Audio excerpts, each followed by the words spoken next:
My name is Jared Dem, and I'm dying. I don't know how much time I have left, and neither do you. How should we spend our time wisely? What even is time? I bet that most of you could tell me what the time is, because you have watches, you have cell phones, things that tell you what the time is. But a Greek philosopher, Augustine of Hippo, once said, "What then is time? If no one asks of me, I know. If I wish to explain it to him who asks, I know not." Now, I've been fascinated by these questions and the concept of time all my life, and it's scared me thinking about it. Every moment from the beginning of time has led up to this point where I'm speaking to you today. But so what? Why does it matter how I spend my time?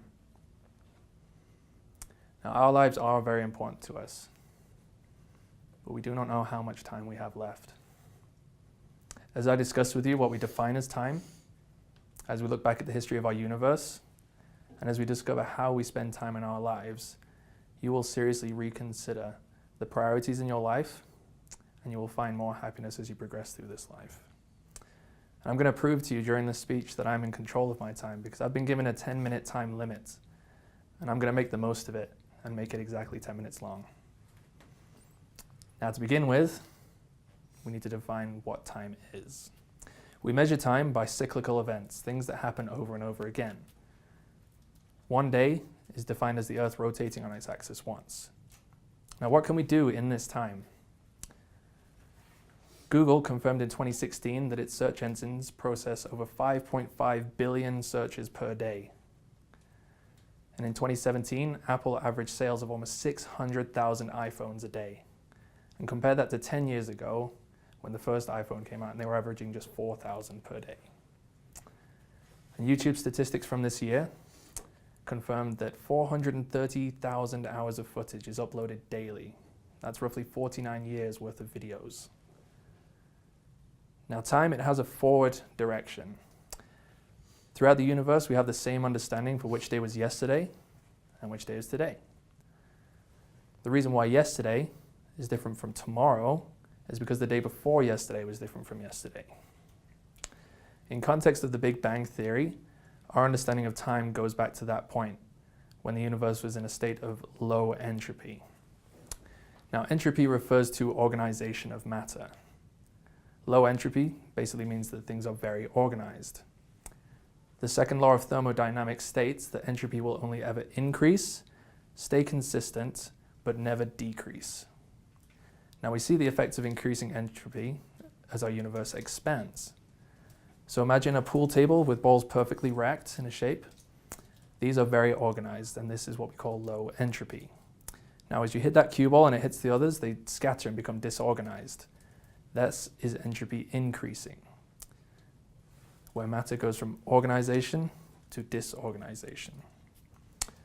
Now, it would be impossible for somebody to hit a cue ball and for all those balls to become perfectly racked together again. And this is what gives time its forward direction. Now, some things are predictable, they're repetitive, and this is what allows us to measure time. So we see that the sun rises and sets every day. However, some things only happen in one direction. So consider like a popcorn kernel popping or an egg cracking. These are changes that cannot be reversed because the entropy of these objects has increased. They've gone from organized to disorganized. Now, yesterday's entropy was lower than today's because matter is consistently expanding. Now, we can follow time backwards by appealing to what we call a low entropy boundary condition. Or in other words, we follow entropy back to its most organized state that we can comprehend. Again, we're going to visit the Big Bang, which was 13.7 billion years ago. We're going to take the entire history of the universe and we're going to condense it into just 1 year to give us a different perspective of our lives. We call this the cosmic calendar. Now, the cosmic calendar condenses this history into 1 year. We've got January 1st as being the Big Bang, all the way on this side, and then we've got December 31st at midnight as the present day. Now, each day in this cosmic calendar represents 40 million years. So I'm going to explain a couple of the events that happen in this year-long process. So January 1st is the Big Bang. On January 13th, we have the first galaxies being formed 13.4 billion years ago. March 15th, the Milky Way was formed 11 billion years ago. Jump forward 6 months to August 31st is where our sun was born, 4.5 billion years ago. September 21st, the Earth cooled down enough to support life, 3.5 billion years ago. December 30th at 6:24 a.m. is the time that the meteorite that extinguished the dinosaurs struck, 65 million years ago. And amazingly, it isn't until December 31st at 11:59 p.m. that we have any type of recorded history, 30,000 years ago with cave paintings. At 11:59 and 46 seconds is the beginning of our written history, 6,000 years ago. Every person that you have ever heard of, every king, every battle, every invention lived or took place in those 14 seconds. In the final second, we went from looking through a telescope to landing on the moon. Less than a quarter of a second before midnight on the cosmic calendar, all of you were born. But before you can even utter the phrase Happy New Year, your lives will have come and gone. Isn't it amazing how minuscule our lives are in comparison to the history of the universe? Although we may seem insignificant compared to the grandeur of the universe, we must focus on the importance of the time that we have now. To appreciate this short quarter second, we need to expand it. We're going to make it 79 years long, the average lifespan of an American. Now this roughly equates to 30,000 days. So I'm going to give that to you, 30,000 days. What are you going to do with this time?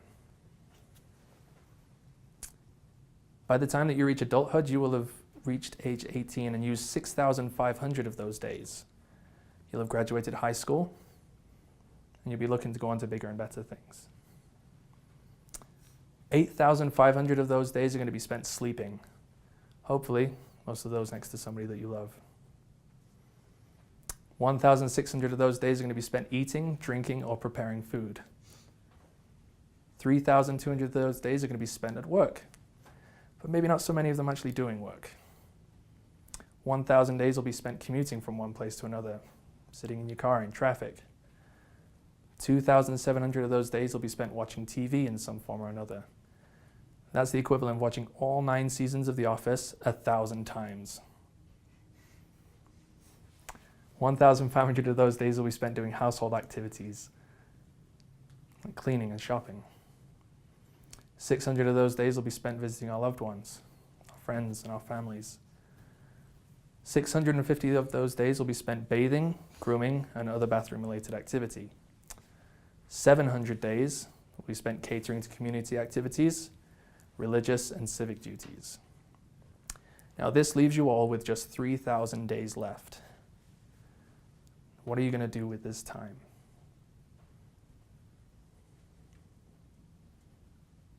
Now I'm going to take those days back, I'm going to half it and give you back 1,500 days. What are you going to do differently? What if you had just one day? 24 hours to live. What then? We don't know if that final 24-hour timer has started. We might have less time than we think. Now that we know how much time we have at our disposal, it's important that we understand why we need to act. A New York Times bestselling author, Harvey Mackay, said that time is free, but it's priceless. You can't own it, but you can use it. You can't keep it, but you can spend it. Once you've lost it, you can never get it back. Our lives are precious, and we waste so much time focusing on superfluous things.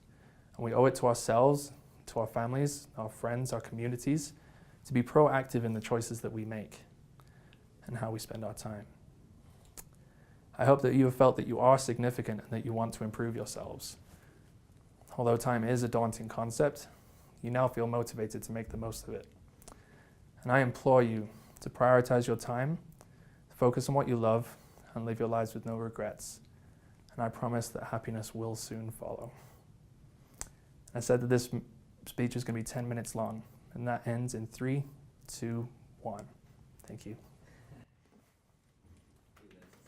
I was watching the time, I was like, here we go.